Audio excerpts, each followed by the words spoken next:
ओम ओम ओम।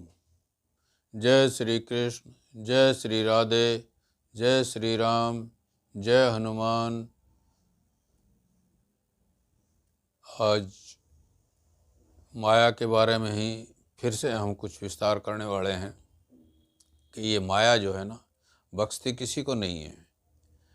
माया भक्तों को भी विचलित कर देती है। बहुत से भक्त ऐसे हुए हैं जो विचलित हो जाते हैं। कोई बिरला ही वैसा होता है जो ध्यान में अपने को जो है ना, मन को वश में करके और जो है अपने विचलित होने से बच जाता है। नहीं तो ये तो मतलब बहुतों को विचलित कर देती है। बाकियों को तो करती है संसार में जो और मनुष्य हैं, लेकिन ये भक्तों को भी नहीं बख्शती है। भक्त भी कई बार जो है ना अपने मन को विचलित कर बैठते हैं। बाकियों में तो अब जैसे अब धृतराष्ट्र थे। धृतराष्ट्र जो है ना अपने पुत्रों के मोह में ऐसे फंस गए थे, तो वो माया ही तो थी। हैं, गीता के अंदर पहले श्लोक में ये जो है ना जाहिर कर दिया कि जो है कुरुक्षेत्र धर्म क्षेत्र संवेतायुत्सव माम का पांडवश्च किम कुरुत संजय। अपने बच्चों को तो मतलब अपने पुत्रों को तो माम का कह रहा है, और पांडु के पुत्रों को जो है वो मतलब दूसरे समझ रहा है, अन्य समझ रहा है। तो अब यही फर्क आ गया। तो वहाँ भी माया जो है ना अगर ये माया उसके मन में नहीं होती, मोह जो है, मोह क्या है, माया का ही एक रूप है। तो उसके मन में अगर मोह नहीं होता तो ये सारा जो हुआ था युद्ध, ये युद्ध हो सकता है बच जाता, लेकिन जो तो होनहार होती है वो तो होती है। लेकिन अगर ऐसा कुछ हो जाता, उसका मोह नहीं होता, तो ये जो है ना उनको भी बांट के दे देता राज, और मतलब जो है अपना सही तरीके से राज्य दोनों के चलते रहते, कोई झगड़ा ही नहीं होता। नारद है, नारद को कहाँ बख्शा। नारद को भी जो है ना, जब वो मतलब उसका मन भगवान ने मतलब उसको रूप जब दिया, जब उसने रूप मांगा, तो वो रूप जब उसको दिया तो बंदर का दिया। लेकिन वो क्यों दिया? इसलिए दिया कि वो माया में फंस गया था।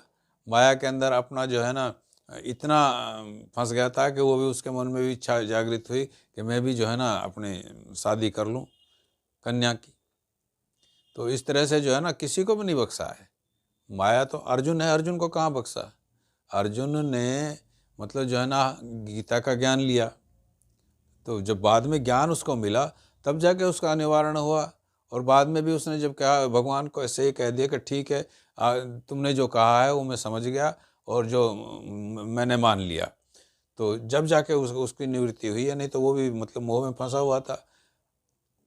हालांकि उसने युद्ध की नीयत से ही तो भगवान को मांगा था। जब वो वहाँ गया था भगवान से हेल्प लेने के लिए द्वारका, तो उन्होंने युद्ध की नीयत से ही तो उनको मांगा था। युद्ध का तो पता था उनको, लेकिन फिर भी मोह में फंस गया। भीष्म पितामह अपने को देख करके और अपने गुरुओं को देख करके, भाई बंधुओं को देख करके और परिवार के अन्य आदमियों को जो है आमने सामने देख करके मोह में फंस गया। तो और एकदम जो है ना हथियार डाल दिया और कह दिया भगवान श्री कृष्ण से, भाई मैं युद्ध नहीं करूँगा। तो ये मोह ही तो है, ये माया ही तो है। माया से मतलब वंचित रहना बहुत मुश्किल काम है। मन को वश में करना, मन को वश में करने के लिए तो उपराम होना पड़ता है। उपराम का मतलब है कि सब कुछ वहाँ से जो है ना हटा करके, जो भी संसार का जो संसार जो सामने मन में आए, जिसे जो भी पदार्थ आए, व्यक्ति आए या विषय आए, कुछ भी आए, उसको हटाओ वहाँ से। हटाने का मतलब ये है कि जैसे फर्ज करो आप कहीं ध्यान में बैठे हो, आप भगवान के परमात्मा का जो है ध्यान कर रहे हो, और बीच बीच में जो है संसार की कोई बातें आ गई, किसी व्यक्ति के बारे में आ गया, या ये आ गया कि यार फलां आदमी आएगा, मुझे उससे बात करनी है, तो उसको मतलब जो है ना यदि उसको नहीं हटाओगे तो आप फंस गए। आपका ध्यान डगमगा जाएगा, विचलित हो जाएंगे आप। और अगर आपने कंट्रोल कर लिया मन, तो उसको जो है ना एकदम जो है ना ये सोच लिया कि ये तो आते रहते हैं जाते रहते हैं विचार, तो और उनको जो है ना हटाते जाएंगे, तो वो झाड़ू सी लग जाएगी। आपके अंदर जो संस्कार हैं पिछले, उसके जो संसार के जो विषयों के और जो पदार्थों के जो मतलब जो है भरे पड़े हैं, वो सारे निकल जाएंगे, कूड़ा करकट साफ हो जाएगा, और आपका मन जो है वो विचलित नहीं होगा। तो मन को डांटना तो बहुत ज़रूरी है। मन नहीं डांटोगे तो ये माया से निवृत्ति नहीं मिल सकती। कैसे कैसे महारथी हुए हैं जिन्होंने बहुत खूब कोशिश की है, लेकिन फिर भी जो है ना वो विचलित होते रहे, हो जाते हैं विचलित। बहुत सारे व्यक्ति जो हैं अब संसार में अभी भी देख लो, जैसे फर्ज करो भाई भाइयों का है आपस में, अब एक परिवार में फर्ज करो 3 भाई हैं, 3 भाइयों में मतलब भाई नियम ये है कि बराबर का बंटना चाहिए। लेकिन क्या है कि कोई आदमी है, हर आदमी बराबर का कार्य तो करता नहीं है घर में, कोई थोड़ा करता है, कोई ज़्यादा करता है, कोई कैसा करता है, कोई कैसा करता है। लेकिन कानून यही कहता है कि भाई तीनों में बराबर का बट जाना चाहिए। अब बराबर के बंटने में जो ज़्यादा काम करता है उसके दिमाग में ये रहता है कि मैं ज़्यादा काम किया, मैं ज़्यादा कमा के लाया हूँ, मुझे हिस्सा ज़्यादा मिलना चाहिए। तो वहीं झगड़े हो जाते हैं। वो करवा दिया माया ने झगड़ा, जायदाद ने। जायदाद झगड़े भी करवाती है, जगह जायदाद मन के अंदर मन उठाव भी पैदा करती है, जायदाद खाने पीने में भी जो है ना विघ्न डालती है। तो जायदाद तो जो है ना आपस के जो रिश्ते हैं उनको निभाने में भी दिक्कत डालती है। माया तो ऐसी है कि माया माया का तो सिर्फ ये है कि सदुपयोग करो। सदुपयोग कैसे करो कि माया से जो आपको पदार्थ संसार के अंदर मिले हैं उन पदार्थों का सेवन करते हुए अपना जीवन यापन करो और प्रभु को याद करो, प्रभु से जुड़े रहो, प्रभु से प्रेम करो, प्रभु के गुणगान करते रहो। यदि आपने बिल्कुल ही छोड़ दिया प्रभु का गुणगान करना, बिल्कुल ही ध्यान में नहीं, संसार के अंदर रमते चले गए, संसार के अंदर रमते चले गए। अब फर्ज करो आप कोई व्यापार कर रहे हैं, आपको मतलब जो है ना अच्छा फ़ायदा हो रहा है, पैसा ही पैसा आता जा रहा है, तो और आप सोचते हैं कि उस पैसे को जो है ना फिर से लगा दूंगा इतना पैसा और बढ़ जाएगा, इतना आ जाएगा। आप उसमें लगते चले जाओगे, उसमें फंसते चले जाओगे और अंत में ऐसा होगा कि क्योंकि आपने जीवन में भगवान को तो याद किया नहीं, नाम उनका लिया नहीं, ध्यान उनका किया नहीं, तो वो उस चीज़ से वंचित रह जाओगे और वो जो है ना वो आपको जो है ना आपकी अगली योनि को खराब कर देगी। जिस मकसद के लिए आप संसार में आए वो मकसद पूरा होगा ही नहीं, वो मकसद तो रह जाएगा। उस मकसद को तो पूरा करने के लिए परमात्मा से जुड़ना ही पड़ेगा। तो मन बुद्धि चित्त जो है ना ये सारे के सारे जो है ना इनको वश में करना पड़ेगा। इनको वश में किए बगैर जो है ना आप माया से जीत नहीं सकते। माया भगवान ने बनाई किस लिए? इसीलिए तो बनाई है कि भाई अपने मन को कंट्रोल में रखो। मन भी माया का ही है, प्रकृति का ही तो पार्ट है मन। बुद्धि भी प्रकृति का ही पार्ट है, अहम भी प्रकृति का ही पार्ट है। ये सब पंच महाभूत जो हैं, पृथ्वी, जल, अग्नि, वायु और आकाश, ये भगवान के बनाए हुए हैं। ये सारे मतलब जो है ना ये प्रकृति के पार्ट हैं। ये जो प्रकृति है और ये मन बुद्धि चित्त वगैरह जो शब्द दे रखे हैं ये सब माया के ही हैं, माया के अंडर आते हैं ये। तो इनको जो कंट्रोल करना बहुत ज़रूरी है। सदुपयोग हम अपने जितने भी पदार्थ हैं विषयों को जो है ना कई बार क्या है विषयों से अभी हम जो है ना अपने आप को विचलित कर लेते हैं। विषय कोई दिखाई दे, फर्ज करो माया है, माया से कोई ऐसा हमें सीन दिखाई दे गया, जैसे आजकल चलचित्रों में आते हैं, टीवी पे आते हैं, सिनेमा में आते हैं और मोबाइल पे भी आने लग गए आजकल। तो उन चलचित्रों से, उन चित्रों से, उन फोटों से और उनको देख देख करके हमारा मन ऐसा हो जाता है कि हम उसी साइड के अंदर जो है ना बढ़ते चले जाते हैं और ऐसे विचलित हो जाते हैं, भूल जाते हैं सब कुछ। तो ये भुलावा है, ये छलावा है एक।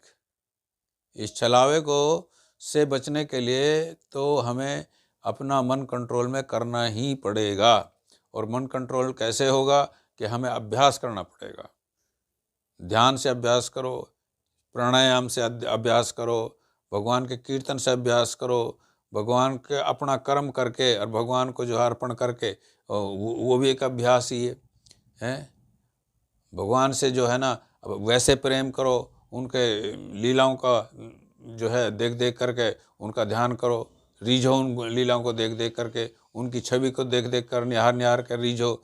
उनके धाम में जाओ, धाम में जा करके उनके जो जहाँ जहाँ मतलब जो उन्होंने लीलाएं की हैं उनको धामों को याद कर करके देख देख करके और मन के अंदर जो है उनके स्वरूप को बिठाओ। तो ये तो है तरीके मतलब जो है ना अपने आप को अपने मन को जो विचलित करने से रोकने के लिए। तो मन जो है माया का, मन जहाँ तक जाता है वहीं तक माया है। एक बार मन को कंट्रोल कर लो तो माया खत्म।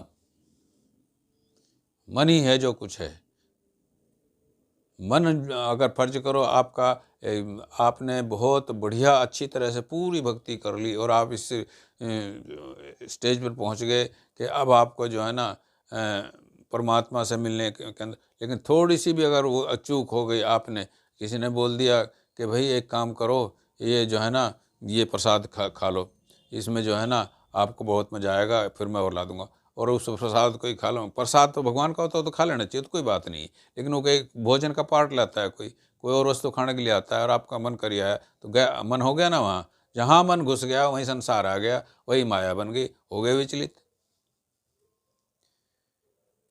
तो यही है कि माया को जो है ना अपने जहाँ भी हो जैसा भी हो, माया को जो है ना अपने ऊपर हावी मत होने दो।